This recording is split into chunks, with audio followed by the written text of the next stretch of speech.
How's the real estate market affecting your investment? Real estate is not a commodity. Don't join the crazy parade. Welcome to Market Talk with your host, Brian Roth, discussing today's real estate news, tips, and trends.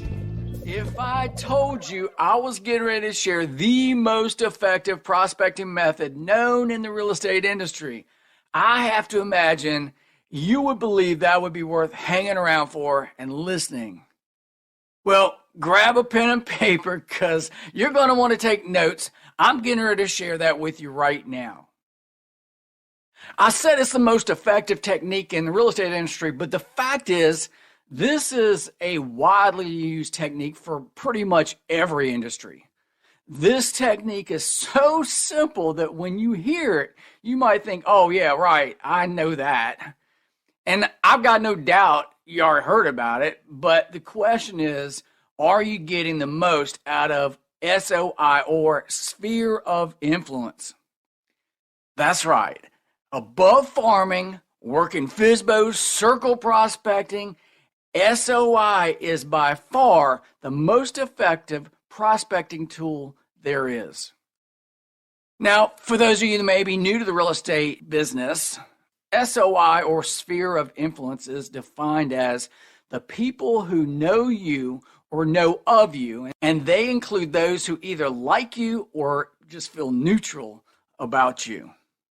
And this includes people such as those in your church or club, neighbors, your mechanics, postal workers, electricians, checkout clerks at the grocery store, family members, past clients, and past coworkers, and the list goes on and on and on and on.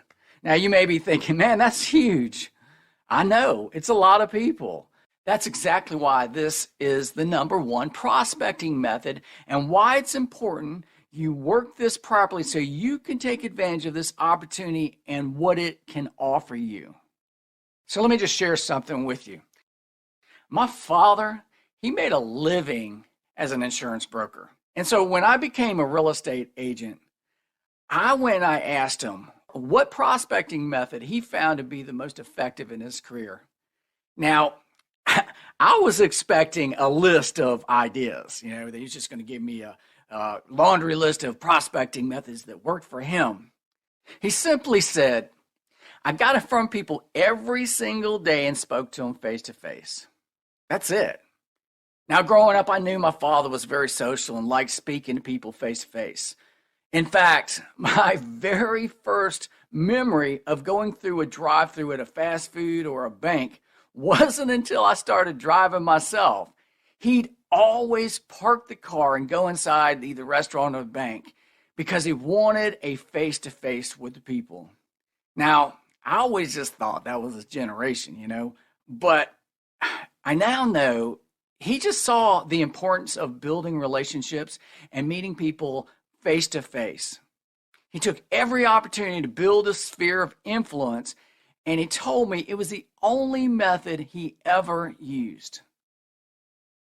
Now, personally, I believe our society has created some obstacles for this kind of prospecting, and so much so that you may understand the concept, but just not real sure how to carry it out. And the obstacles I'm talking of are the fact that we moved away from truly being social creatures. We've become antisocial. We've grown to see face-to-face meetings as something that's really intimate because we've gotten so used to social media and texting and instant messaging and Zoom meetings.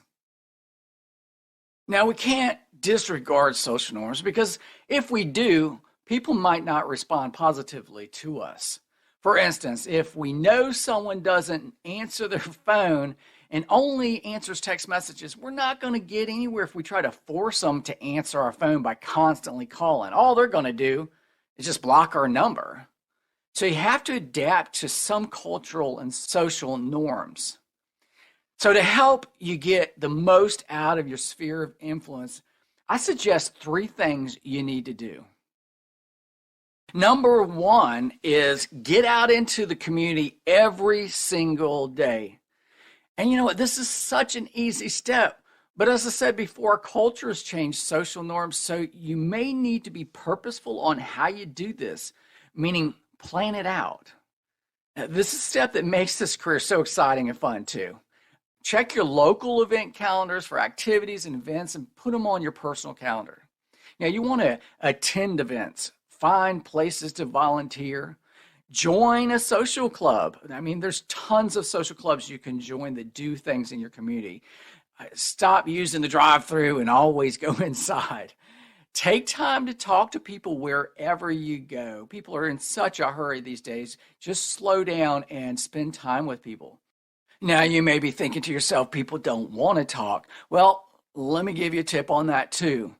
Learn to be a good listener and learn to ask open-ended questions, because the reality is people love to talk. People love to talk about themselves, especially to people they believe are truly interested in what they have to say.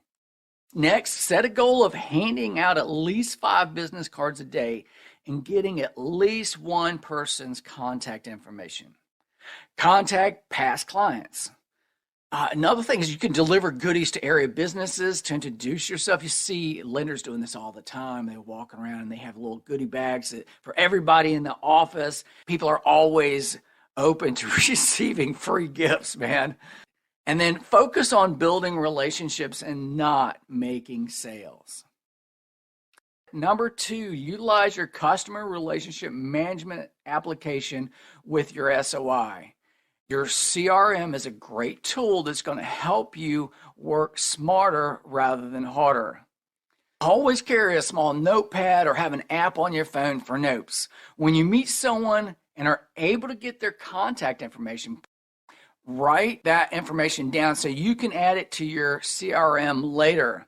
You can also ask them if it's all right if you connect with them on social media, because when you do that, a lot of times you find out when their birthday is, and then you can put their birthday in your CRM too. And man, people really like getting birthday cards, like real cards through the mail on their birthday. That really says that you took time to think of them. Then once they're in your CRM, you should set them up on a drip campaign. Now, a simple and effective drip campaign is one that automatically sends emails. And a good one is, and you can set everyone up on this one, a holiday drip campaign. It just means that every holiday or every major holiday, these folks are going to get an email from you just wishing them a Merry Christmas or Happy Thanksgiving or whatever it might be. And if you know that they're going to be a home buyer, home seller, even if they said, hey, in the next couple of years, I'm hoping to sell my house, or I'm going to be moving, next year or 2 years from now or whatever it might be, you can put them in a home buyer, a home seller drip campaign. That way they get emails from you ever so often that talk about things that are relevant to either selling a home or buying a home. Number 3 is to be consistent. Man, if you miss this one, you may as well not even worry about steps 1 and 2. Consistency is an absolute must. You got to remember it's a long-term game, and it's going to take an ongoing commitment. You can't expect to be able to measure results after a few weeks or even a few months. In fact, more than likely, once you start seeing results from this method, the habit of building your SOI will be in place. You'll just start to get busy, and you may not even realize at first it's the result of your commitment. However, you have to stay focused and don't allow yourself to get derailed by the busyness of a few contracts. You got to learn to manage your time well and continue the practice of building your sphere of influence even during the busy times. Well, thanks for listening to Market Talk Weekly. Hey, if you're looking for some more help, you can visit my website at markettalkweekly.com. Again, that's markettalkweekly.com, and find all the corresponding documents and worksheets that go along with these episodes. For SOI, you'll find a SOI worksheet there.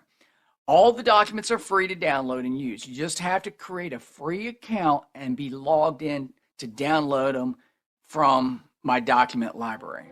Also, if you haven't done so yet, make sure you subscribe to Market Talk Weekly. It's available anywhere you get your podcast. Just search using the key terms Market Talk Weekly. Once you find the podcast, click on subscribe so you don't miss another episode of this podcast.